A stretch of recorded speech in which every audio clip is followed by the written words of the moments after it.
Ora então, desta forma, que aquele odioso carniceiro armava contra mim as pias mãos. Eu, contudo, perante a ameaça iminente de tamanho perigo, não me alarguei em grandes reflexões e logo decidi evitar pela fuga o risco de mutilação que sobre mim pairava. Dei portanto um esticão brusco para arrebentar a corda com a qual me haviam prendido e comecei a correr a 7 pés, não sem desferir uma saraivada de coices, para garantir a minha salvação.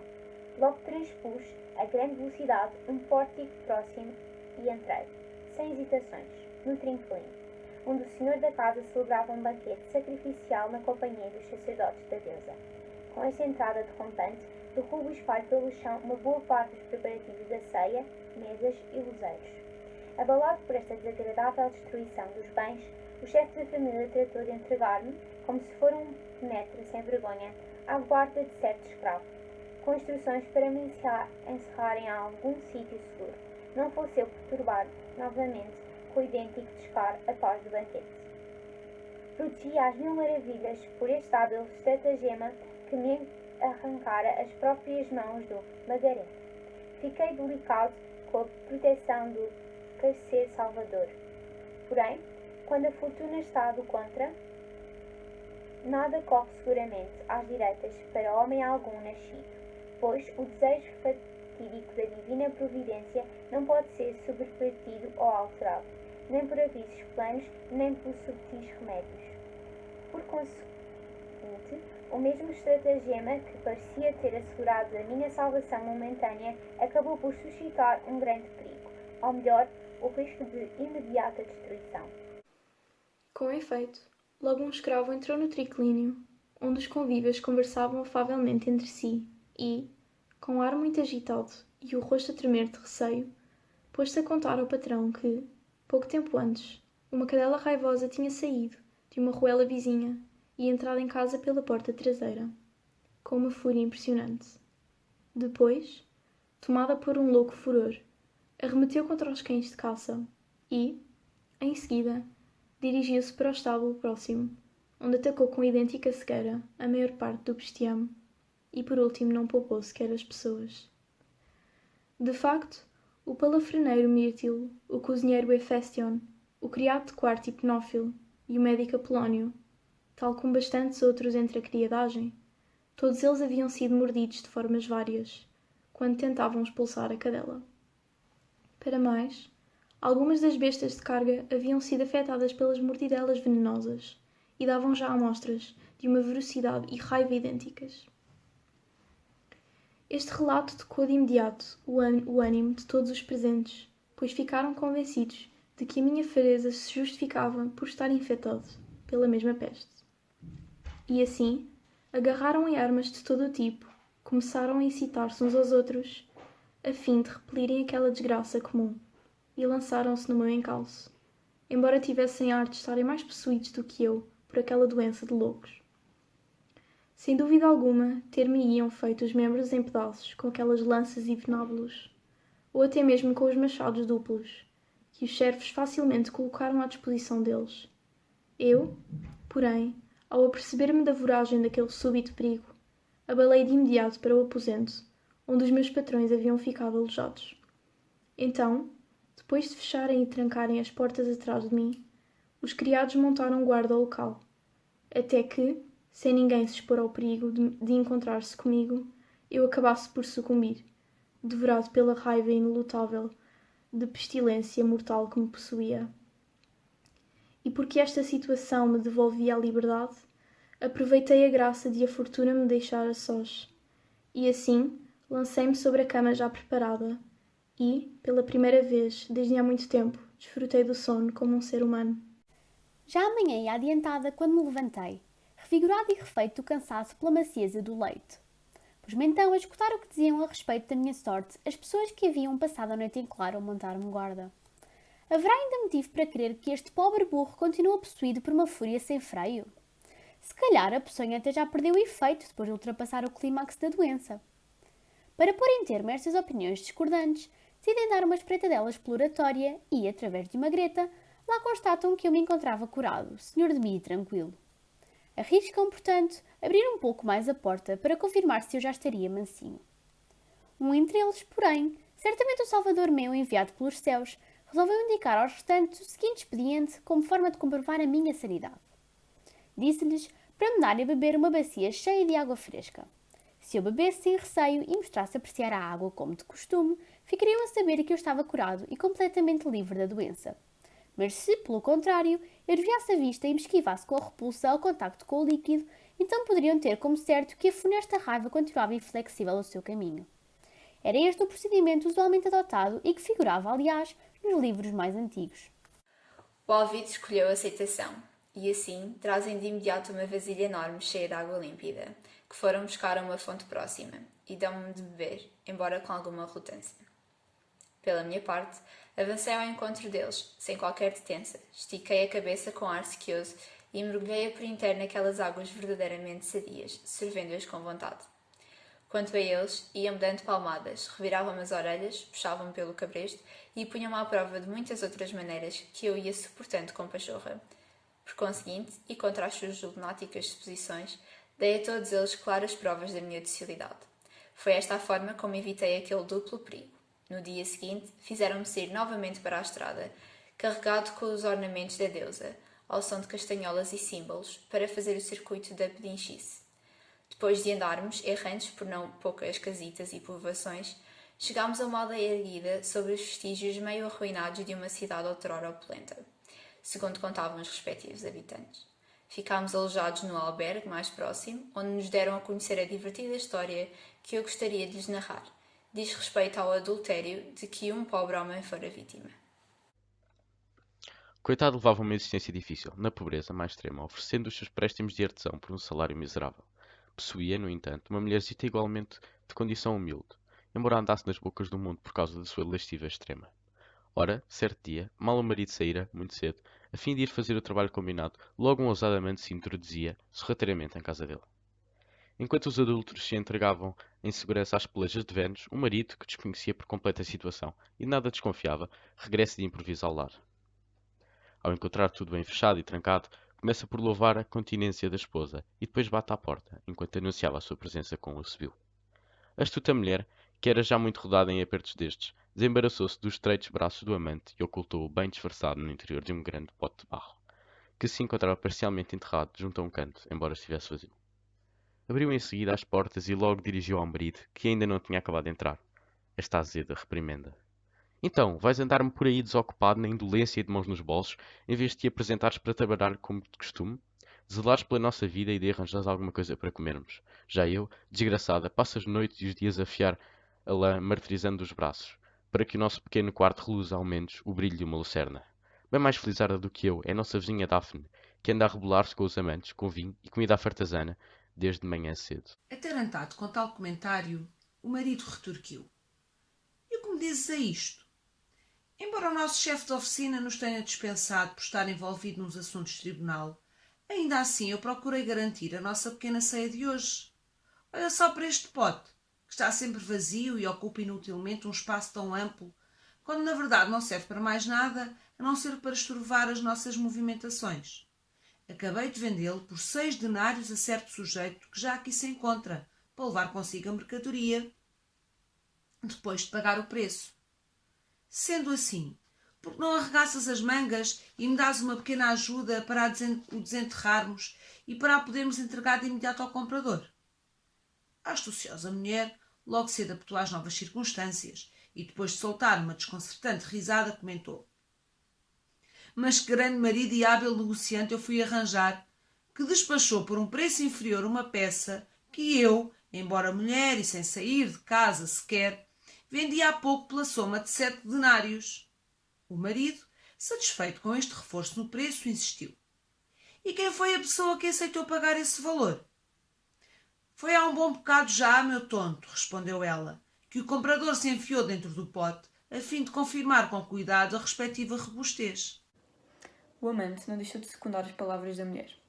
Levantou-se então muito despachado e disse: Queres saber a pura verdade, cara senhora? Este pote já está muito velho, rachado por todo o lado e com gretas abertas. E dirigindo-se depois ao marido, como se nem o conhecesse, continuou: E tu, bom homem, sejas lá quem fores, porque não me arranjas rapidamente uma lucena? A fim de que, uma vez raspada por dentro a sujidade, eu posso agilizar com cuidado, se o pote servirá para alguma coisa. Não vais tu pensar que eu ganhei o meu dinheiro a roubar. Sem mais delongas, e sem nada suspeitar, aquele arguto e excelente marido acendeu a lucena e disse: sai daí, caro amigo, e espera calmamente até eu te o apresentar de novo, preparado à maneira. Dito isto, despiu a roupa, agarrou na lâmpada e começou a raspar a crosta de porcaria do velho e rançou-se pote. Entretanto, o amante, que era um jovem de grande beleza, inclinou-se sobre a esposa do artesão, que se tinha debruçado sobre o pote e tratava de aplainá-la à vontade. Ela, por seu lado, enfiou a cabeça no pote e, com uma astúcia de meretriz, pôs-se a gozar com a cara do marido. Indicava com o dedo, aqui e ali, acolá, e ali novamente, onde era preciso limpar, até que, terminadas ambas as tarefas, e recebidos os cenários, o desgraçado artesão se viu obrigado a carregar ainda o pote às costas e levá-lo até à casa do amante. Detivemos-nos ainda alguns dias por aquelas paragens. Quando estavam já bem saciados com a generosidade pública e providos com o rendimento contínuo dos seus vaticínios, aqueles puríssimos sacerdotes imaginaram uma nova forma de obter lucro. Compõem uma forma auricular que, sendo embora sempre a mesma, poderia ser aplicada a múltiplos casos e, através dela, iam conseguindo burlar a multidão de pessoas que os vinha consultar a propósito de situações muito variadas. O dito responso constava no seguinte: unidos sob o jugo, rasgam a terra, os bois, para que no futuro brotem ricas sementeiras. Desta forma, se por acaso alguém os interrogava com a disposição de contrair matrimónio, sustentavam que o oráculo se aplicava àquela situação.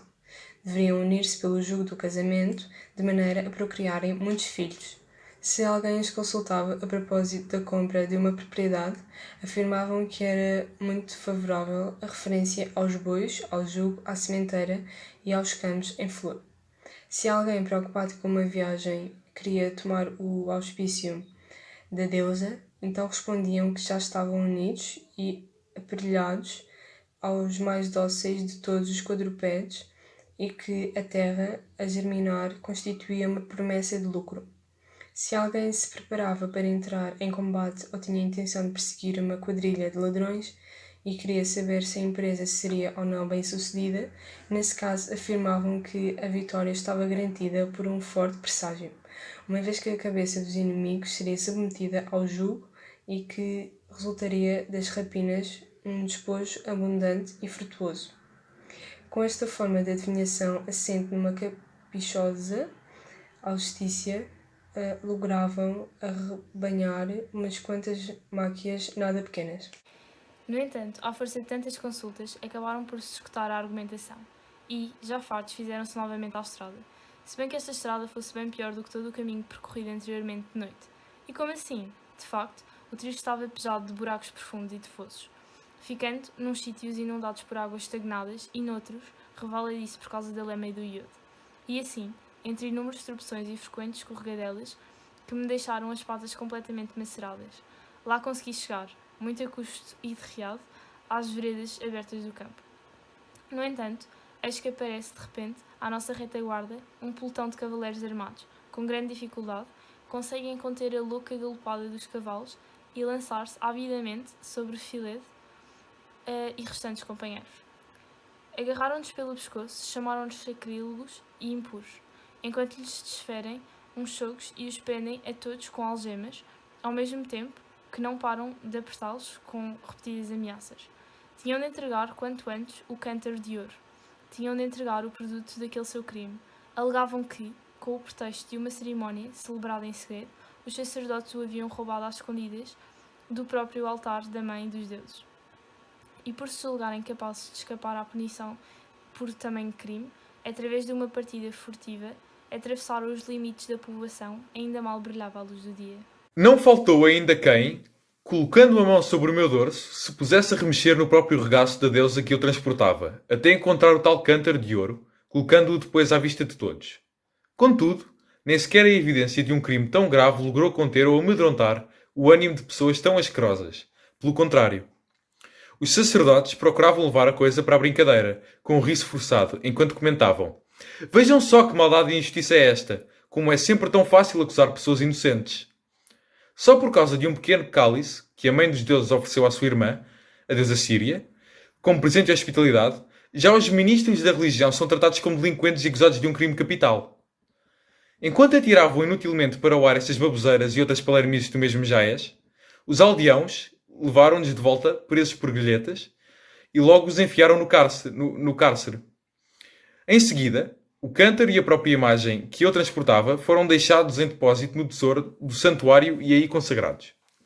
No dia seguinte, trouxeram-me de novo a público e puseram-me à venda, pela voz do pregoeiro. Certo moleiro de uma povoação vizinha comprou-me por mais de 7 sestércios, do que antes pagara Filebo. Pela mesma altura, adquiriu também trigo e carregou-me com ele a bel prazer, conduzindo-me depois, através de um trilho difícil, pejado de calhaus e raízes de todo o tipo, até chegar ao moinho que explorava. Nesse local, havia numerosas bestas de carga que descreviam múltiplos circuitos, de maneira a fazerem rodar as mós de tamanho diverso sem pararem nunca, e não só durante o dia. De facto, também ao longo da noite elas faziam serão, de forma a produzirem a farinha fruto das suas vigílias, com a rotação incessante da maquinaria. A mim, porém, certamente para evitar que ficasse aterrado com a iniciação naquele serviço, o meu novo dono pôs-me à disposição generosos presentes de hospitalidade. Com efeito, não apenas me concedeu aquele primeiro dia de folga, como ainda me encheu a manjedoura com alimento abundante. No entanto, esse feliz descanso e prodigalidade não durou por mais tempo. Bem pelo contrário, no dia seguinte prendem-me logo pela manhã à mó que parecia ser a maior. Depois colocam-me uns antolhos e logo me empurram em frente para o trilho recurvo de uma pista circular, de maneira que ao descrever uma órbita de limites circunscritos, estaria condenado a percorrer sempre o mesmo trajeto e a repisar as minhas pegadas, vagueando num erro previamente fixado. Eu, contudo, não tinha ainda esquecido a minha argúcia e prudência, de modos que não alinhei facilmente na aprendizagem daquelas funções, apesar de, no tempo em que me contava entre os humanos, ter visto muitas vezes mecanismos semelhantes a rodar. No entanto, como se fora inexperiente e ignorante de um tal ofício, fingia-me de parvo e permanecia imóvel, cravado no mesmo sítio.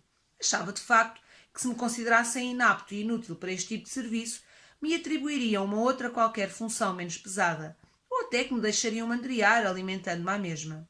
Porém, revelou-se vã e bem prejudicial esta minha esperteza. Com efeito, apareceram uns tantos indivíduos que me rodearam, armados de bastões. Eu continuava descansado da vida, pois tinha os olhos tapados. Mas de repente é dado um sinal e com gritaria concertada começam a desferir-me uma saraivada de golpes e a atazanar-me de tal forma com o berreiro que eu pus ali mesmo de lado todos os meus projetos e decidi antes, e muito sabiamente, puxar com o corpo inteiro a corda de esparto e correr às voltas cheio de vontade. Com esta súbita mudança de comportamento, fiz talar o riso em todo o grupo de circunstantes. Uma vez transcorrida já a maior parte do dia, estava eu desfeito quando me tiraram a sirga de esparto e me soltaram do mecanismo, conduzindo-me até ao comedor. Nessa altura, embora estivesse a cair de cansaço, a precisar mesmo de retemperar as forças e ainda por cima perdido de fome, a minha natural curiosidade deixou-me ainda, assim, varado de espanto e de ansiedade. Até me esqueci da comida que me haviam dado em abundância, enquanto observava com certo prazer a organização daquele detestável moinho. Deuses bem-aventurados, que miséria humana por ali havia! Eram pessoas cuja pele se encontrava toda marcada por lividas equimodes, cujas costas feridas por golpes estavam não tanto revestidas, mas antes ensombradas por uns farrapos rasgados. Algumas usavam uns panos tão reduzidos que lhes tapavam somente os genitais. Os restantes, embora envergassem túnica, deixavam o corpo à mostra, através desses trapos. Tinham a testa marcada com letras, o cabelo rapado de um dos lados e os tornozelos presos com grelhetas. Os rostos estavam deformados pela palidez e as pálpebras encontravam-se de tal forma corroídas pelas fumarentas trevas de uma neblina densa de vapores que quase nem conseguiam ver, tal como os pugilistas, que entram em combate depois de se recobrirem de palha. Também eles estavam repletos de uma branca sujeira, feita de cinza de farinha. Obstia-me que partilhava comigo a existência que poderia dizer e de que maneira de falar, como eles tão velhos, capões tão fracalhotes, dispostos à volta da manjedoura, mergulhavam a cabeça para devorar fardos de palha. A sua respiração ofegante agitava-lhes a cerviz, recoberta de feridas purulentas. As narinas, abatidas, haviam ficado escarrachadas com os contínuos ataques de tosse e os peitos estavam em carne viva, devido ao roçar constante da corda de esparto. Tinham os flancos descarnados até aos ossos por causa do desgaste ininterrupto com aquele circular incessante. Os cascos haviam-se transformado numas enormes sapatas e o corpo de todos eles estava eriçado pela velhice, pela sarna e pela magreza. Receoso de que me estivesse reservado o mesmo destino funesto destes companheiros de servidão, pus-me a recordar a fortuna do Lúcio de outros tempos e, acossado como estava na meta mais precária da existência, mantinha-me cabisbaixo e mergulhado em tristeza, e para esta vida de tormentos não existia em parte alguma um único refrigério, a não ser a que a minha natural curiosidade me conseguisse reanimar, pois como ninguém fazia caso da minha presença, todos agiam e contavam livremente o que lhes apetecia.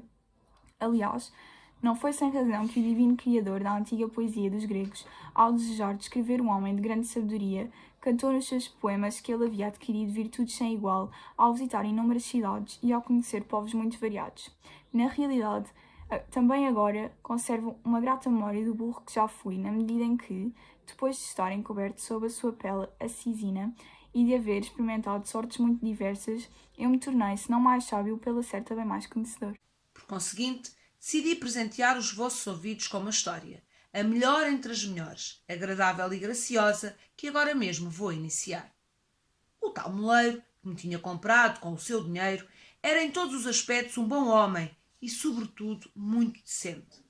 Mas tinha-lhe calhado em sorte a pior e de longe a mais execrável de todas as mulheres. Por isso, tinha de suportar tamanho flagelo tanto no leito como no lar, até que eu próprio, caramba, chegava a lamentar em silêncio o azar dele. De resto, não faltava àquela perniciosa mulher um único vício, pois todas as infâmias haviam confluído para o seu espírito como se fora uma lodacenta latrina. Era malvada e maldita, agressora e bebedora, obstinada e agarrada, em seus torpes rapinas avara, em seus vergonhosos gastos perdulária, inimiga da fidelidade, adversa da castidade. Para mais, desprezava e espezinhava as divinas potestades, e em vez de professar uma religião determinada, cultivava a presunção hipócrita e sacrílega de crer num só Deus que proclamava ser único. E assim, com a desculpa de práticas sem fundamento, ia ludibriando toda a gente, enquanto enganava o coitado do marido, a beber vinho desde manhã cedo e a prostituir o corpo num contínuo deboche. Esta mulher perseguia-me com um ódio impressionante. Com efeito, mesmo antes da aurora, ela ainda estava deitada e logo se punha a gritar para prenderem o burro noviço ao mecanismo da atafona. Em seguida, quando saía do quarto, postava-se a meu lado e ordenava que, na sua presença, me infligissem o maior número possível de chibatadas. Por fim, quando à hora apropriada os restantes animais eram desatados para irem comer, ela dava instruções para só muito mais tarde me levarem para o estábulo. Em todo o caso, esta malvadez veio apenas reforçar ainda mais a minha natural curiosidade em relação ao comportamento dela. Com efeito, apercebi-me de que certo jovem ia com muita frequência até ao seu leito, e por isso eu andava muito empenhada em ver a cara dele. Se ao menos o véu que me tapava a cabeça concedesse aos meus olhos uns instantes de liberdade. De facto, não me teria falado da habilidade bastante para pôr a descoberto, de um modo ou de outro, as escandaleiras da odiosa criatura. No entanto, havia certa velha que passava o dia inteiro atracada à mulher e servia de alcoviteira para os clientes do deboche e de mensageira para os amantes. Começavam por tomar o pequeno almoço juntas e assim que disputavam. Com exortações mútuas, uns copos de vinho puro punham-se a urdir enganosos enredos, com elaboradas intrigas, para infernizarem a existência do coitado marido. Eu, contudo, embora me continuasse a guardar um profundo rancor ao erro de Fotis, que em vez de transformar-me em ave fez de mim um asno completo, ainda assim alentava-me ao menos um único lenitivo, no meio desta aziaga deformidade. Ao ser do lado, com estas orelhas descomunais, conseguia aperceber-me de tudo com grande facilidade, mesmo quando se passava a enorme distância. Foi então que certo dia me chegou aos ouvidos a seguinte conversa de tal velha ardilosa. É coisa tua, senhora minha, e cabe a ti tomar uma decisão relativamente a esse amante preguiçoso e assustadiço que te saiu na rifa por não teres seguido os meus conselhos. Basta o teu desenchabido e detestável marido franzir o sobrolho para ele tremer que nem cobarde, e por esta razão tortura os teus abraços ardentes com a ineficácia de um amor poltrão. Bem melhor é o jovem Filzítro, elegante, generoso, decidido e sempre firme perante as inúteis cautelas dos maridos. Caramba! Só ele merece gozar os desfavores de todas as damas. Só ele merece cingir a cabeça com uma coroa de ouro. Nem que fosse apenas pela artimanha verdadeiramente genial que ainda há pouco arquitetou para escapar a um marido ciumento. Escuta, pois, e compara o engenho variável dos amantes. Tu já deves conhecer um certo bárbaro, decurião desta cidade, a quem o povo leu chama Escorpião, devido ao azume dos seus modos. Ele possui uma esposa de boas famílias e detentor de uma beleza excepcional, que mantém debaixo de impressionante vigilância e retida em casa com 1000 cautelas. Ao escutar estas últimas palavras, a mulher do moleiro comentou: "Pois não havia de conhecer? Conheci muito bem. Falas de Arete, minha colega da escola." Sendo assim, continuou a velha: "Estás bem por dentro da sua aventura com Felicitero?" De forma alguma, retorquiu a outra: "Mas estou em pulgas para conhecer e peço-te, a vozinha, que me contes tudo de cabo a rabo." A velha, que era uma tagarela incontinente, não se fez esperar e deu assim início ao relato. Esse tal bárbaro estava a preparar uma viagem inadiável, mas desejava salvaguardar a todo o custo a honra da querida esposa. Por conseguinte, chamou um segredo um pequeno escravo de nome Mirmex, conhecido pela sua notável fidelidade, e confiou-lhe a guarda completa da patroa. Ameaçou-o ainda com a prisão e as grilhetas para o resto da vida, e mesmo com a tortura de uma morte lenta à fome, se algum homem ousasse tocar nela, nem que fosse de passagem com a ponta de um dedo. Fez em seguida um juramento, para o qual convocou o testemunho de todas as divinas potestades. E assim, depois de inspirar em Mirmex um profundo pavor, deixou-o com a função de ser um seguidor infatigável da esposa e fez-se à viagem de espírito tranquilo. Entretanto, Mirmex ficara quase neurótico e extremamente ansioso, a ponto de não permitir à senhora deslocar-se a parte nenhuma. Permanecia em casa a fiar a lã, e ele sentava-se ao lado sem afastar-se um momento que fosse. Outro tanto fazia quando ela tinha de sair, pela tarde, a fim de tomar banho. Ficava unido ou mesmo colado a ela, segurando na mão as pontas do vestido e cumprindo assim, com admirável engenho, a missão de confiança de que fora encarregado. No entanto, a nobre beleza daquela senhora casada não logrou passar despercebida a ardente vigilância de Felicitro. Aliás, excitado e inflamado, ainda mais por uma castidade tão celebrada e pelo caráter excessivo do impressionante controle a que estava sujeita, dispôs-se a empregar todas as energias na tarefa de assaltar a tenaz disciplina do lar, preparando-se para fazer ou suportar fosse o que fosse. Estava bem ciente de que a fidelidade humana era coisa frágil, de que todas as dificuldades se podiam vencer com dinheiro e de que o ouro conseguia abrir brechas, mesmo em portas duras como diamante.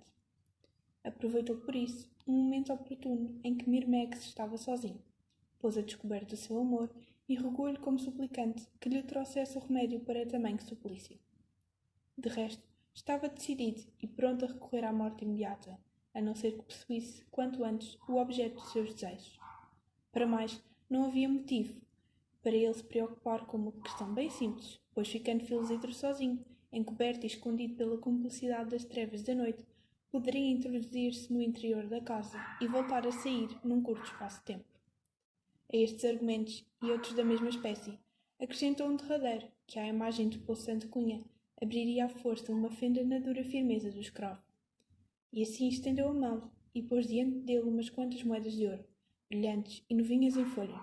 20 delas estavam destinadas à rapariga, e de boa vontade lhe ofereceria outras 10. Mirmex ficou horrorizado com a ideia de uma tal vergonha sem precedentes e fugiu de imediato, tapando os ouvidos. Porém, não conseguiu limpar dos olhos o resplendor do ouro flamejante. Muito pelo contrário, embora se tivesse descolado para bem longe e retornasse a casa com um passo ligeiro, ainda assim continuava a vislumbrar aquele agradável reflexo das moedas e, no seu íntimo, era já dono de uma presa magnífica. O desgraçado escravo experimentava a sensação de estar mentalmente mergulhado num estranho mar de sentimentos conflituantes, sentindo-se possuído e arrastado por opiniões contraditórias. Aqui a fidelidade, ali o lucro, aqui a tortura, ali o prazer. No final, porém, o ouro iria prevalecer sobre o receio da morte. De facto, nem com o tempo se acalmava o desejo de possuir as belas moedas, pois a doentia avidez invadia-lhe as próprias noites com desassossego, de maneira que, embora as ameaças do amo o mantivessem em casa, o ouro não parava de charná-lo do exterior. Então, consumido já o pudor e removida a hesitação, leva os ouvidos da senhora a mensagem confiada. A mulher também não renunciou à leviandade que lhe é característica e de imediato vendeu o odioso metal na sua integridade. E assim, Mirmex, transbordante do júbilo, logo voou para precipitar bem fundo a sua fidelidade, já nem tanto na ânsia de receber, mas apenas de tocar o dinheiro que, para sua perdição, havia vislumbrado.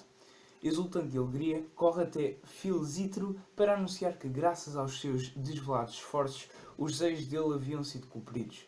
Reclamou de imediato o prémio acordado e aí estavam as moedas de ouro na mão de Mirmex, que não conhecia nem sequer as de cobre. Quando a noite ia já avançada, introduz em casa o esforçadamente, sozinho e de cabeça bem coberta, e leva-o até no quarto da patroa.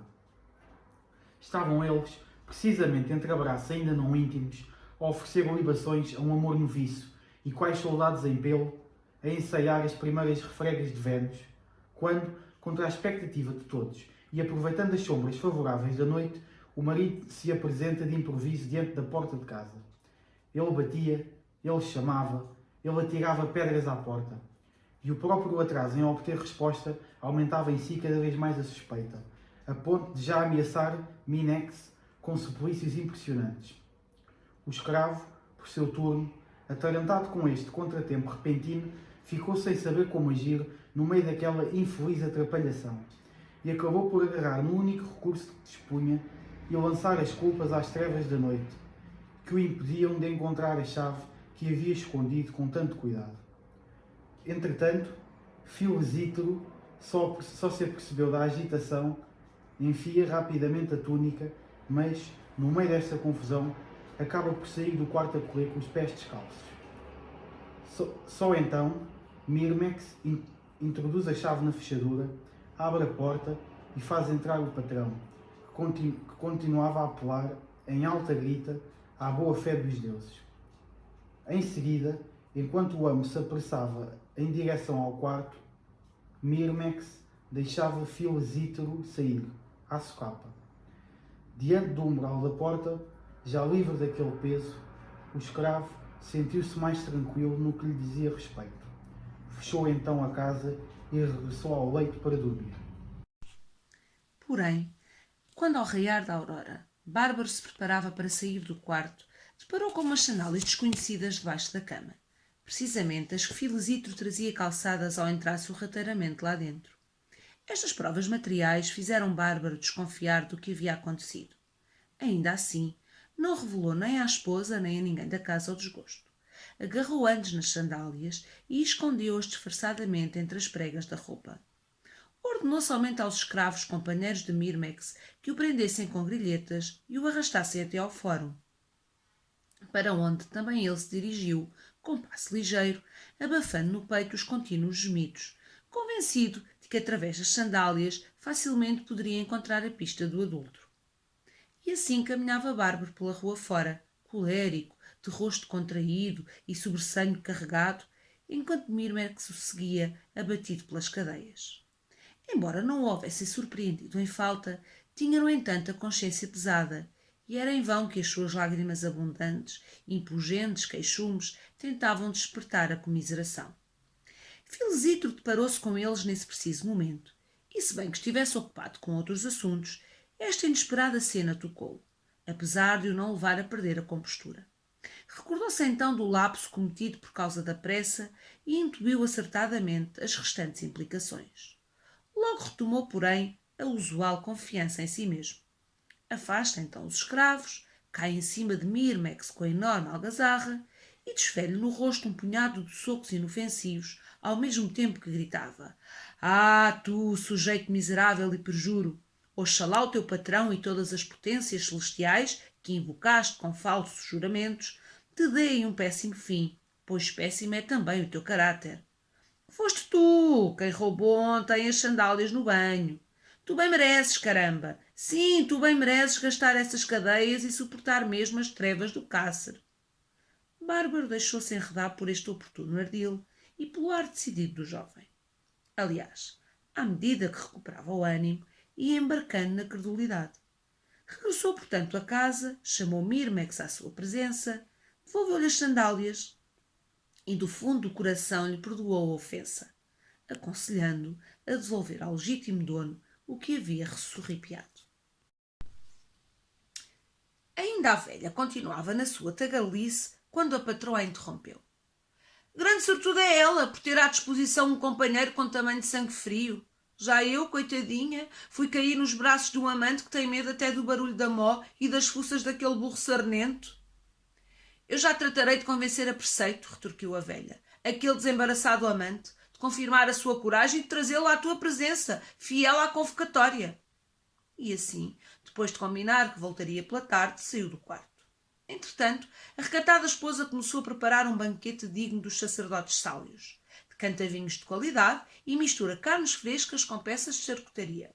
Por fim, quando a mesa estava guarnecida em abundância, pôs-se à espera do amante, como se aguardasse a chegada de algum deus. Aliás, e muito oportunamente, o marido jantava fora em casa de um vizinho que era pisoeiro. Ora, o dia aproximava-se por conseguinte do termo. Quanto a mim, finalmente livre da sirga, dedicava-me tranquilo à reparação das forças e estava mesmo contente, caramba. Não tanto por ficar aliviado de canseiras, mas porque agora, com os olhos desimpedidos, poderia observar à vontade todas as artimanhas da perversa mulher. Entre mentes, já o sol havia mergulhado no oceano e iluminava agora as regiões do mundo inferior, quando chega o temerário amante, colado à pérfida velha. Na verdade, tratava-se de um jovem, cujas faces lisas e brilhantes ainda chamavam a atenção e eram muito bem capazes de agradar aos outros amantes. A mulher começa por recobri-lo de beijos e depois convida-o a reclinar-se na mesa já preparada. No entanto, ainda o rapaz mal tinha tocado com a ponta dos lábios o copo de aperitivo e começado a provar as entradas, quando, voltando bem mais depressa do que seria de esperar, o marido se apresenta de regresso. Então, aquela exemplar esposa, depois de lhe atirar à cara os insultos mais horríveis e de exprimir o desejo de que ele tivesse partido ambas as pernas, escondeu o amante, que estava sem pinga de sangue e tremia de pavor, debaixo de uma gamela de madeira, na qual se costumava limpar o trigo moído e que por acaso estava ali ao lado. Em seguida, dissimulou este comportamento vergonhoso com a sua natural astúcia e, fingindo um semblante despreocupado, perguntou ao marido por que motivo tinha deixado a mesa de um amigo tão chegado para regressar a casa assim cedo. Então ele, com ar pesaroso e suspirando sem cessar, respondeu: eu já não conseguia aguentar mais a conduta abominável e infame da sua depravada esposa e fugi dali a correr. Deuses do céu! Como é que uma senhora de família, fiel e sensata, se foi sujar com o mais baixo dos escândalos? Juro-te, por esta imagem da deusa Ceres, que ainda me custa a crer no que os meus olhos viram aquela mulher fazer.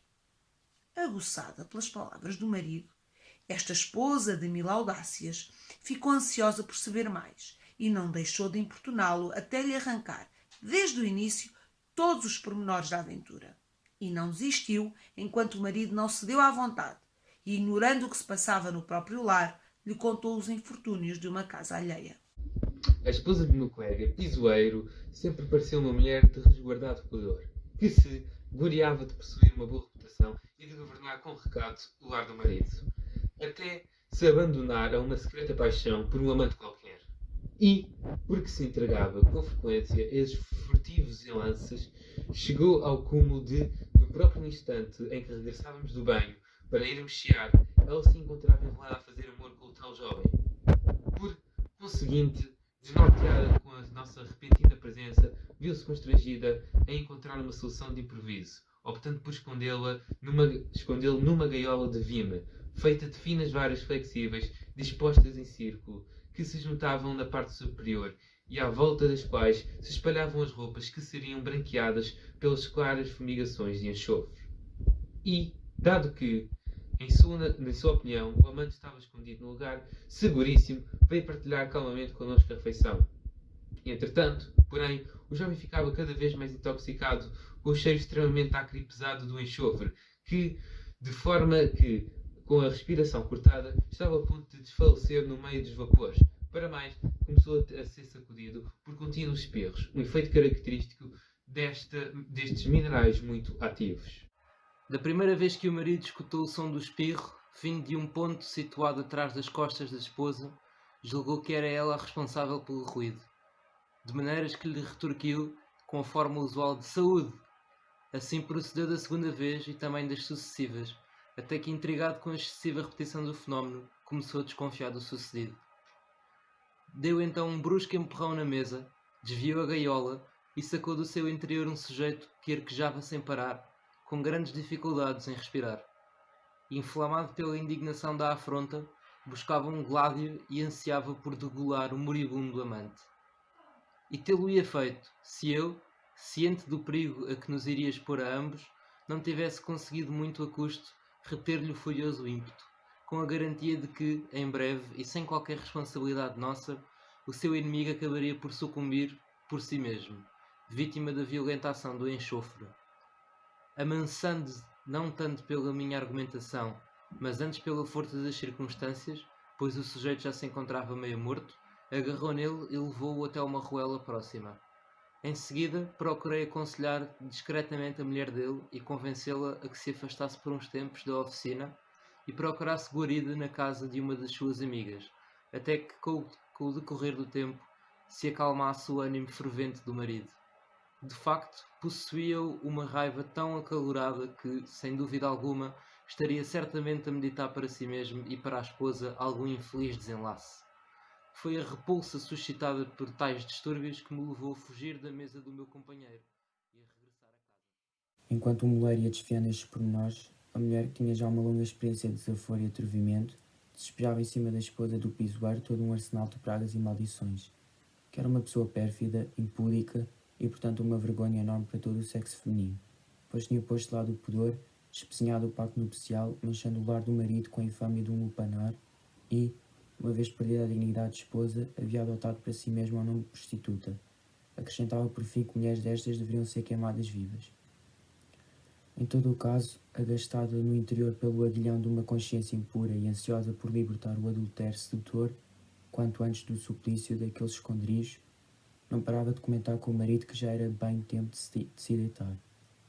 Ele, porém, que se vira obrigado a interromper a ceia, a fugir e, portanto, a ficar em jejum, pedia antes gentilmente que lhe servisse a refeição. A esposa assim procedeu com grande diligência, embora a contragosto, pois o banquete estava destinado a outro. Pela minha parte, sentia no íntimo a indignação a corroer-me as entranhas e a observar a anterior conduta criminosa daquela horrível mulher e a sua presente tranquilidade, pensava para comigo e com toda a franqueza se não haveria alguma forma de eu pôr a descoberto e denunciar aquela fraude. Talvez conseguisse dar uma ajuda ao meu dono e, com um empurrão, retirar o abrigo e deixar à vista de todos o sujeito que estava aninhado debaixo da gamela como se fosse uma tartaruga. Estava eu, atormentado pela injúria feita ao meu amo, quando a celestial providência voltou para mim o seu olhar.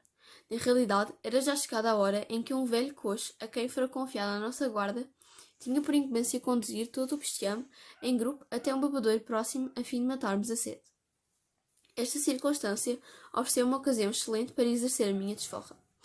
Com efeito, quando passávamos perto da gamela, reparei que a ponta dos dedos do amante saíam para fora, dada a estreiteza do oco esconderijo. Desfiro então, com os cascos, um golpe seco, de lado, e piso os dedos até ficarem em papa. Abalado por uma dor insuportável, o sujeito manda um grito lancinante, desvia e atira a gamela para longe, e uma vez feita a sua aparição, diante dos não iniciados, põe à vista de todos a farsa daquela desavergonhada mulher. Em todo o caso, o moleiro não ficou lá muito indignado com o enorme atentado contra a sua honra. Pelo contrário, enquanto o rapaz tremia, pálido e sem pinta de sangue, ele começou a acariciá-lo, com fronte serena e rosto prazenteiro ao mesmo tempo que dizia: "Não fiques triste, filho, nem tenhas qualquer receio da minha parte. Não sou um bárbaro, não tenho os modos grosseiros e toscos de um campónio, nem vou seguir o cruel exemplo do pisoeiro e matar-te com as fumigações fatais do enxofre. Não vou, tampouco, recorrer à intransigência do direito, nem à lei relativa ao adultério, para mover um processo capital contra um rapazinho tão amoroso e tão jeitoso. Bem pelo contrário, vou tratar com a minha esposa o princípio da partilha deste bem. E não irei discutir a forma de dividirmos o património familiar, mas antes a maneira de ambos desfrutarmos dele, para que sem discussões nem desentendimentos nos possamos juntar os três na mesma cama. Com efeito, eu vivi sempre com a minha mulher em tamanha concórdia que, tal como determina o preceito das pessoas sábias, as mesmas coisas nos agradaram sempre aos dois. Aliás, o princípio da igualdade também não permite que a mulher tenha maior autoridade do que o marido." Depois de, com ele ter gozado servindo-se da brandura destas palavras, levou para o seu leito o rapaz, que foi obrigado a segui-lo, apesar de estar mesmo sem vontade nenhuma. e a seguir a ter fechado noutro lugar, a recatadíssima esposa foi deitar-se com o moço, a fim de gozar sozinho o delicioso prazer de vingar os atentados contra o seu matrimónio. No entanto, mal a roda brilhante do sol deu à luz do dia, chamou dois dos escravos mais fortes e, assim que estes levantaram o moço ao alto o mais possível, pôs-se a dar-lhe chibatadas nas nádegas e a comentar: Então tu, que és ainda um rapazinho tão delicado e terno, queres privar da flor dessa tua idade dos apaixonados e começas já a correr atrás das mulheres? Ainda por cima de condição livre? Já corres corromper matrimónios celebrados segundo a lei e para ti reivindicar, antes do tempo, o nome de amante? Depois desta reprimenda e de outras do mesmo género, acompanhados de uma boa dose de açoites como corretivo, atirou o moço porta fora. Nesse momento, o mais esforçado de todos os amantes, ao ver-se em mãos com a salvação inesperada, desatou a fugir aflito, apesar de levar as cândidas nádegas castigadas pelo tratamento que sofreram toda a noite e mesmo até durante o dia. O moleiro não deixou também de apresentar à mulher o processo de divórcio, expulsado imediatamente de casa. Ela, porém, já era odiosa por natureza, ficou ainda mais acirrada com esta afronta, apesar de ser inteiramente justa. Com exasperação, voltou aos antigos hábitos e ardida de impaciência por recorrer aos ardis tipicamente femininos. Depois de procurar com grande insistência, lá conseguiu encontrar uma velha manhosa, a qual, segundo se dizia, era capaz de conseguir fosse o que fosse, através de encantamentos e feitiços. Dirigiu-lhe então múltiplas preces e cumulou-a de inúmeros presentes. Pretendia alcançar uma de duas coisas: acalmar o marido e regressar ao convívio com ele, ou, no caso disso não ser possível, atacá-lo ao menos com um fantasma ou qualquer outra potência terrível que lhe desse um fim violento. Em consequência, a tal feiticeira que tinha poderes sobrenaturais começou por investir com as primeiras armas da sua criminosa arte, esforçando-se por dobrar o ânimo profundamente ofendido do marido e criar nele disposição para o amor. Como a coisa não correu segundo ela estava à espera, ficou indignada com as divinas potestades. Fora, aliás, acicatada não só pela expectativa de lucrar com a recompensa prometida, mas também por aquele sinal de desprezo. Por conseguinte, decide ameaçar a própria vida do desgraçado marido e, de maneira a preparar o seu fim, manda contra ele o fantasma de certa mulher que perecera de morte violenta. Mas talvez, leitor escrupuloso, tu venhas praticar a narração com argumentos desse tipo. E então, como é que tu, um burro tão astuto, mas que estava encerrado no interior do moinho, conseguias saber o que essas mulheres andavam a maquinar, ainda por cima em segredo, como tu mesmo afirmas? Pois, fica então a conhecer a forma como este homem curioso, disfarçado, embora sobre o aspecto de um jumento, se inteirou de toda a trama mordida para causar a perdição do meu moleiro. Mais ou menos a meio-dia, apareceu de repente no interior do moinho uma mulher, com um ar de quem vai depor em tribunal e desfigurada por uma tristeza impressionante. Envergava uns farrapos miseráveis que mal a cobriam, de pés nus e descalços.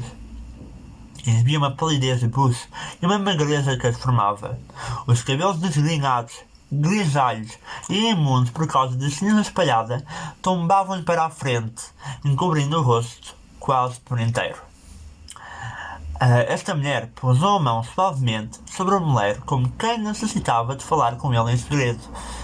Levou-o depois até ao próprio quarto, fechou a porta e permaneceu no interior durante muito tempo.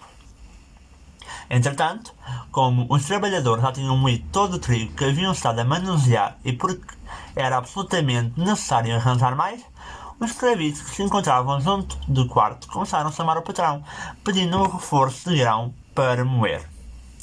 Todavia, embora os chamassem de novo e insistissem muitas outras vezes, em altos brados, o patrão nada respondia. Começaram então a dar fortes pancadas na porta e, ao verem que estava cuidadosamente aferrolhada, pressentiram algum mal maior. Pelo que, com um energético empurrão, deslocaram ou antes fizeram soltar os gonzos e conseguiram assim franquear a entrada. Porém, não deram com a mulher em parte nenhuma, embora encontrassem o patrão pendurado num barrote, de laço corrido e já sem vida. Desataram então o nó do pescoço, desceram-no e trataram de lhe dar o derradeiro banho. Entre profundos gemidos e pungentes lamentações, uma vez terminados os deveres fúnebres, levam-no para a sepultura, escoltado por uma grande multidão. No dia seguinte, acorre de uma povoação vizinha, onde casara há algum tempo a filha do moleiro, desalentada e com o cabelo em desalinho, a golpear repentinamente o peito com os punhos. Embora ninguém a tivesse informado sobre o infortúnio da nossa casa, ela estava a par de tudo, pois tinha-lhe aparecido em sonhos a figura do seu lamentável pai, com um nó ainda preso ao pescoço, a fim de revelar toda a criminosa conduta da madrasta. O adultério, o feitiço e a sua descida aos infernos, provocada por um fantasma. Ela abandonou-se então a longo e tormentoso pranto, até que a insistência dos amigos se acalmou e fez um intervalo no luto. E uma vez celebrados, ao 9º dia, os solenes ritos fúnebres, junto do túmulo, vendeu em leilão a herança completa, criadagem, móveis e tudo o bestiame. Desta forma, a fortuna caprichosa conseguiu, através de uma venda ao desbarato, dispersar um lar inteiro em 1000 direções. No que a mim diz respeito, comprou-me um pobre hortelão por 50 sestércios. Segundo ele, o preço era elevado, mas esperava garantir o ganha-pão com os nossos trabalhadores. Ora, neste ponto parece-me oportuno dar um esclarecimento sobre a natureza do meu povo, do meu novo serviço. Logo pela manhã, depois de haver colocado sobre mim uma boa carga de hortaliças, o meu amo tinha por hábito levar-me a uma cidade vizinha, onde entregava a mercadoria aos revendedores, para regressar depois à horta, montado nos meus costados. E enquanto ele trabalhava que nem um escravo, debruçado a cavar, a regar e a tratar da restante faina, ao longo desse tempo estava eu a retemperar as forças, sem fazer nada, em paz e sossego. Entretanto, os astros haviam descrito as suas habituais revoluções e o ano completara o número de dias e de meses, deixando para trás as delícias das vindimas outonais, inclinando-se para as invernais, geadas de Capricórnio.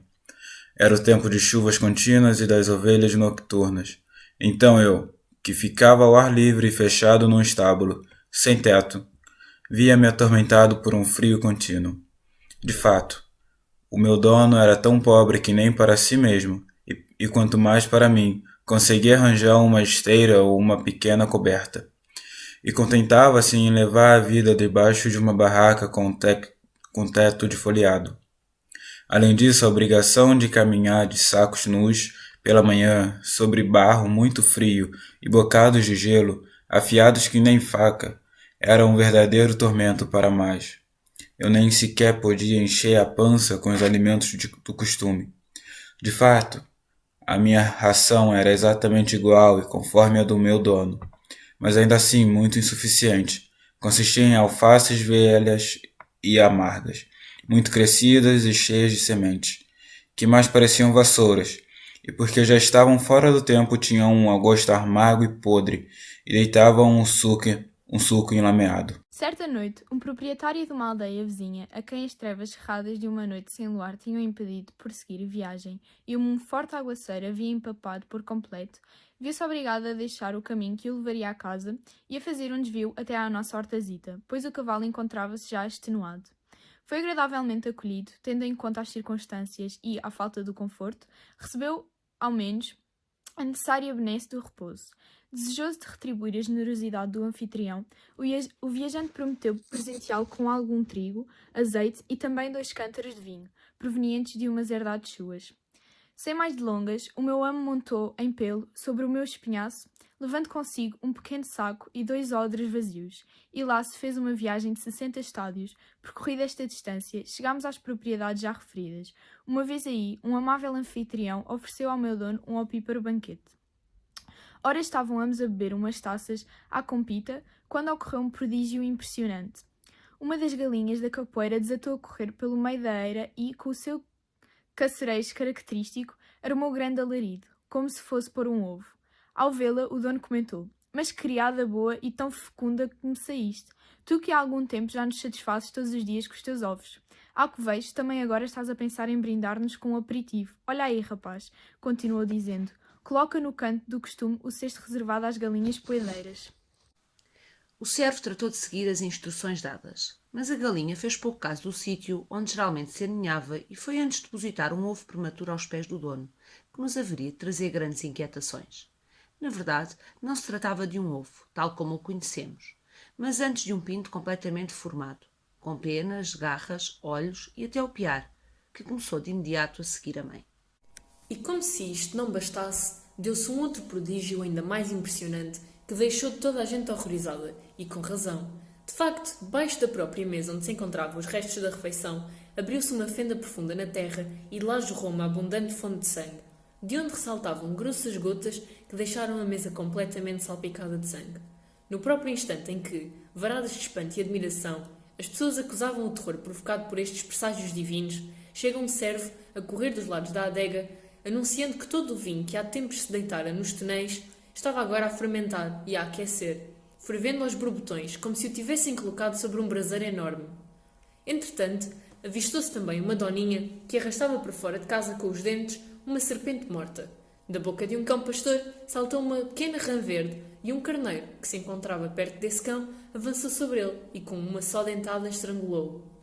Tantos e tão impressionantes prodígios, com o enorme terror que inspiravam, lançaram sobre os ânimos do senhor e toda a criadagem uma profunda inquietação. Não conseguiam decidir sobre o que fazer antes e depois, sobre o que seria mais ou menos importante para aplacar a fúria das celestiais potestades, sobre o número e a natureza das vítimas a sacrificar. Estavam ainda todos entorpecidos na expectativa de algum terrível desastre, quando chega a correr um pequeno escravo, com a notícia de que tinha sido sucedido nos domínios do senhor, uma catástrofe tremenda e sem par. Com efeito, este homem possuía 3 filhos já adultos, instruídos e caracterizados por uma boa conduta, que enchiam de orgulho a inocência do progenitor. Estes jovens cultivavam uma velha familiaridade com um homem pobre, dono de uma cabana modesta. No entanto, os extensos e férteis campos que faziam uma extrema com esta pequena cabana pertencia a um vizinho poderoso e rico. Tratava-se de um indivíduo novo e de linhagem excelente que usava para maus fins a glória dos seus antepassados, e como era uma pessoa influente entre fações rivais, facilmente controlava os assuntos da cidade inteira. Como se fosse um inimigo de guerra, ele fazia incursões contra a pobreza do humilde vizinho, para lhe torcidar as reses, roubar os bois e destruir as colheitas, mesmo antes de estarem maduras. Depois de o ter já despojado de todos os seus parcos recursos, tentava expulsá-lo da pequena propriedade de forma a comovera contra ele uma questão frívola a propósito de extremas, a fim de reivindicar para si a terra inteira. Então o camponês, embora empoliado pela ambição do rico, procurava a sua modéstia manter o solo herdado dos pais, ao menos para lhe servir de sepultura, de forma que suplicou, no meio de grande aflição, e muitos amigos que o ajudassem na desmarcação das extremas. Entre outras pessoas presentes, encontravam-se os 3 irmãos referidos, com o intuito de, na medida das suas possibilidades, auxiliarem um amigo em dificuldades. E ainda assim, aquele insensato não se assustou nem confundiu um pouco que fosse com a comparência de tão grande número de cidadãos. E também não esteve para meter-se um freio, senão pelos atos de rapina, pelo menos à maneira de usar da palavra. Pelo contrário, enquanto as tais pessoas procuravam sustentar a argumentação calmamente e mitigar com bons modos o seu temperamento ardente, ele jurava e garantia de imediato, com toda a solenidade, pela respectiva saúde e pela dos quais lhes era próximo, que muito pouco fazia caso de tantos mediadores ali presentes e que, por conseguinte, mandaria os escravos agarrar pelas orelhas o vizinho e atirá-lo em seguida para bem longe da sua cabana. Estas palavras despertaram no ânimo de todos os ouvintes uma profunda indignação. Então, um dos 3 irmãos retorquiu, sem vacilar e com uma certa vivacidade, que ele se dava ao luxo de preferir tais ameaças, com a exuberância dos tiranos, por se fiarem tão em vão nas suas riquezas, na medida em que também os pobres costumavam ser defendidos da insolência dos poderosos pela proteção liberal das leis. Tal como o azeite no fogo, o enxofre no incêndio, ou o latego nas mãos das fúrias, assim estas palavras serviram para espevitar a truculência do sujeito. Já fora de si, tomando insensatez extrema, pôs-se a gritar que se fossem todos, mas a enforcar, juntamente com as próprias leis. Depois mandou soltar um dos cães pastores, cães de quinta, ferozes, enormes, habituados a devorar carcaças abandonadas nos campos, treinados sobretudo para morder distintamente os viajantes que passam nas imediações, com ordens de serem adulçados e provocarem uma chacina entre a assistência. Mal os cães são atiçados e incendiados pelo costumeiro sinal dos pastores, ficam tomados por uma raiva furiosa e assim, entre ladruras dissonantes, avançam sobre as pessoas, espalhando o terror e atacando-nas com todo o tipo de ferimentos à medida que lhes puxam e rasgam as carnes. Não poupam sequer que se metiam em fuga, aos quais perseguiam com irritação redobrada. Então, no decurso desta debandada em tropel da multidão, espavorida pela carnificina, aconteceu que o mais novo dos 3 irmãos se feriu nos dedos dos pés ao tropeçar numa pedra e caiu por terra, servindo de funesta refeição àqueles cruéis e ferocíssimos cães. De facto, mal deram com esta presa deitada no chão, logo desfizeram em pedaços o desgraçado jovem. Assim que os restantes irmãos se apercebem dos gritos de agonia, correm aflitos em sua ajuda, envolvem a mão esquerda nas dobras da roupa e, com uma saraivada de pedras, tentam ir em socorro do irmão e rechaçar os cães. Contudo, não conseguiram amainar nem conter a sua ferocidade. Por conseguinte, o miserável jovem morreu ali mesmo, despedaçado, não sem fazer o derradeiro pedido de vingarem a morte do irmão mais novo sobre a pessoa daquele sujeito opulento e manchado de sangue. Então, os outros 2 irmãos, não tanto por haverem perdido a esperança de salvação, caramba, mas antes por a negligenciarem por completo, avançam contra o rico e, com todo o ardor e impetuosa cegueira dos seus ânimos, atiram sobre o sujeito pedras atrás de pedras. Ele, porém, que era uma pessoa cruel e um assassino já antes acostumado a muitas atrocidades semelhantes, brandiu a lança e trespassou pelo meio do peito um deles. Embora estivesse ferido de morte e já sem alento, o jovem não tombou por terra. Na realidade, o pico varou de lado a lado, saiu quase todo por detrás das costas e ficou cravado no chão com a violência do golpe, sustentando assim o corpo num apoio rígido, que o mantinha em equilíbrio. Por outro lado, um dos cravos, um tipo encorpado e forte, veio em auxílio do sicário, agarrou numa grande pedra e apontou com ela de longe ao braço direito do terceiro jovem. Falhou, contudo, o lance, e a pedra raspou-lhe apenas os dedos ao de leve e, contra a opinião geral, tombou sem fazer dano. No entanto, este desfecho um tanto feliz proporcionou ao perspicaz rapaz uma atenta expectativa de obter vingança. Com efeito, fingiu que a mão tinha ficado inválida e dirigiu ao desumano rival o seguinte comentário: "Podes gozar com a nossa família inteira, nutrir a tua insaciável crueldade com o sangue de 3 irmãos a triunfar com toda a glória sobre os concidadãos que aniquilaste. Ficas a saber, no entanto, que por mais que alares dos seus domínios e prives de seus bens os pobres, hás de ter sempre alguém por vizinho. Quanto a esta minha mão, com ela te cortaria de bom grado a cabeça, mas ficou inutilizada ao ser ferida pela malvadez do destino." Com estas palavras, o ladrão, que já estava exasperado, ficou furioso e, de gládio em punho, carregou avidamente sobre o desgraçado homem, que, com o intuito de matá-lo com a própria mão. Contudo, tinha desafiado alguém que não era nada mais fraco do que ele. Na verdade, o jovem ofereceu uma resistência inesperada e completamente contrária às expectativas do adversário. Agarrou com toda a força dos braços, deu um enérgico puxão e arrancou-lhe da mão direita a espada, com o qual lhe desferiu múltiplos e repetidos golpes, até fazer com que o rico exalasse a alma impura. E para se libertar das mãos dos escravos que corriam para ele, cortou de imediato a própria garganta com a lâmina, cuja ponta estava impregnada ainda em sangue do inimigo. Eram estes acontecimentos vaticinados por aqueles extraordinários presságios. Foram estas as desgraças anunciadas ao desafortunado senhor. Acabrunhando por tais males, o ancião não foi capaz de emitir uma só palavra nem verter qualquer lágrima, mesmo em silêncio. Pelo contrário, agarrou na faca que ainda há pouco se servira para repartir queijo e outras iguarias de refeição entre as convivas. Decidido a seguir também ele o exemplo dos infelizes filhos, traspassou com repetidos golpes a própria garganta até cair de bruços sobre a mesa, inundando com uma corrente de sangue novo as manchas deixadas já pelo sangue do presságio. Desta forma, num curtíssimo espaço de tempo, foi aniquilada uma casa inteira. O hortelão lamentou profundamente este infortúnio, bem como a miséria da sua existência. Depois de verter algumas lágrimas em retribuição pelo almoço e de bater repetidamente com as mãos vazias, saltou de imediato para o meu dorso e revês, ao contrário, o caminho por onde viéramos. Ainda assim, o regresso não decorreu sem aflições, ao menos para ele. De facto, demos de caras com um sujeito encorpado que deveria ser um soldado de uma legião, a avaliar pelo seu aspecto e modos. Num tom emproado e arrogante, perguntou para onde ia um burro sem carga. O meu amo, que estava ainda confundido pelo abatimento e além disso desconhecia a língua latina, passou ao largo sem pronunciar palavra.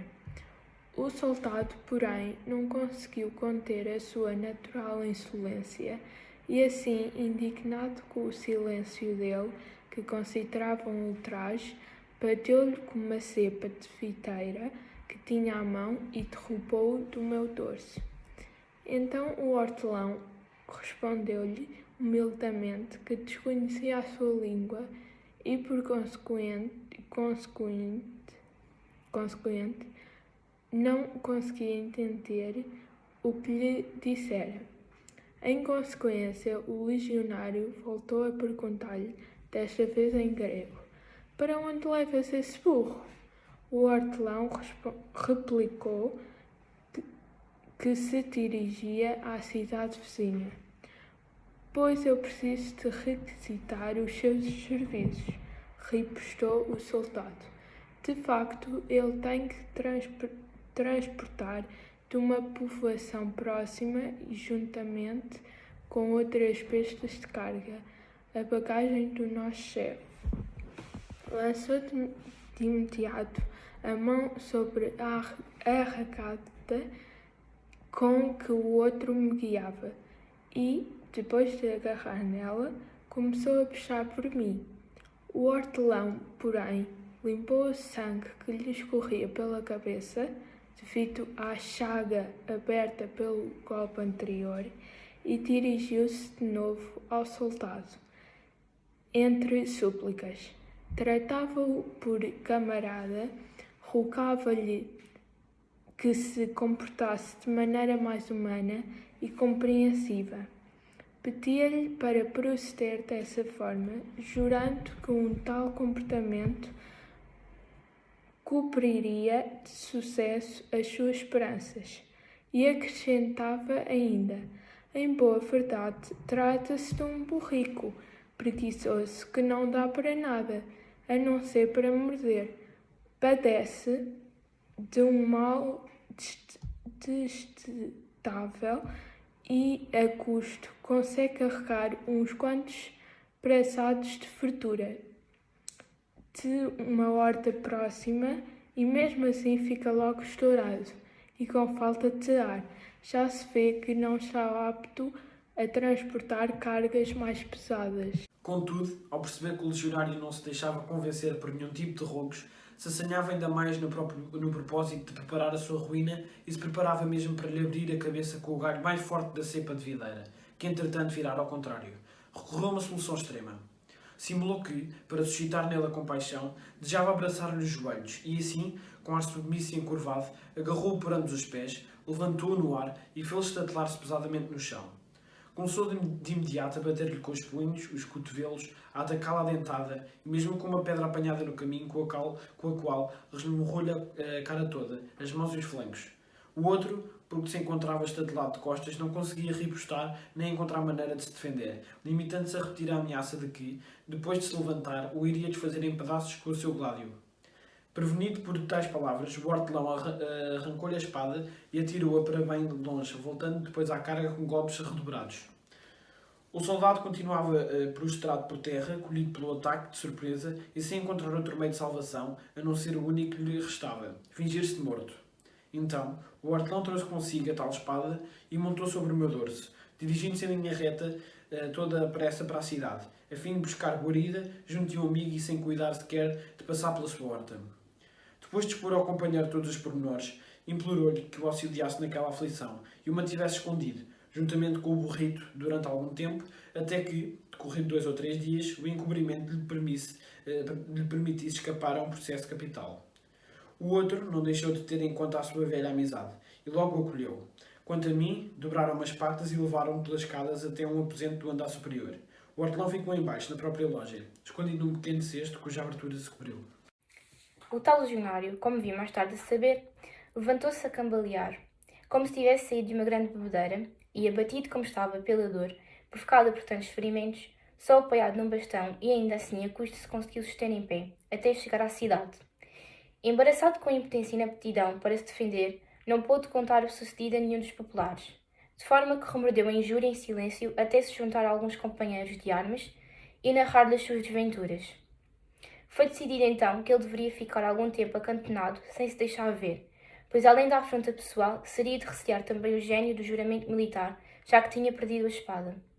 Entretanto, os companheiros anotaram os dados relativos à nossa descrição e trataram de dar início a uma cuidadosa investigação e de preparar a vingança. Não faltou, aliás, um vizinho traiçoeiro, que lhes foi revelar onde nos encontrávamos escondidos. Os colegas do legionário abordaram então os magistrados, com a mentira de que haviam perdido na viagem uma taça de prata, muito valiosa, pertencente ao chefe, e que de certo hortelão a tinham encontrado, mas não queria devolvê-la e por isso esconder em casa de um amigo.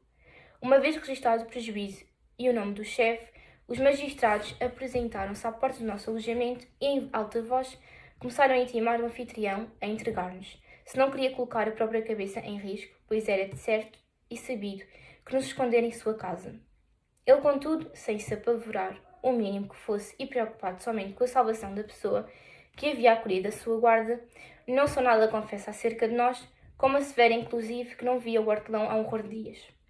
Do lado contrário, os companheiros do soldado sustentavam, jurado pelo gênio do imperador, que ele se escondia ali mesmo e em outro sítio. Por fim, os magistrados decidiram tirar a limpo a certeza destas obstinadas navegações, através de uma inspeção ao local. Por conseguinte, mandaram entrar os lictores e os restantes curadores públicos com instruções para vasculharem todos os recantos com o máximo de cuidado. Estes relatam que, no interior da casa, não havia mortal nenhum, ou muito menos um burro. Entretanto, a contenda torna-se mais violenta de ambos os lados. Os soldados garantem estar seguros do que afirmam a nosso respeito e invocam repetidamente o nome de César. O outro continua a negar com insistência e invoca por testemunha o poder dos deuses. Ao aperceber-me da disputa e deste enorme alarido, eu, que era naturalmente curioso e para mais possuidor do inoportuno atrevimento de um burro, estendi o pescoço de lado através de uma pequena janela para tentar ver a razão daquela algazarra. Foi então que um dos soldados, através do canto do olho e por mero acaso, reparou na minha sombra e apelou à confirmação por todos os presentes. Ato contínuo, arma-se um grande alvoroço e, uma vez subidas as escadas, põem-me a mão em cima e trazem-me como se fora um prisioneiro. Desfeitas assim por completo todas as dúvidas, fazem nova revista à casa com mais cuidado, inspecionando cada pormenor, e uma vez encontrado o cesto, põem a descoberto o desgraçado hortelão, agarram nele e apresentam-no aos magistrados. Ao que parece, seria castigado com a pena capital, e assim o levaram para o cárcere público, enquanto, entre grandes risadas, não deixavam de mandar piadas à custa da minha forma de olhar. Com efeito, é daqui que provém o tal provérbio tantas vezes citado, relativo ao asno com o escovilheiro e à respectiva sombra.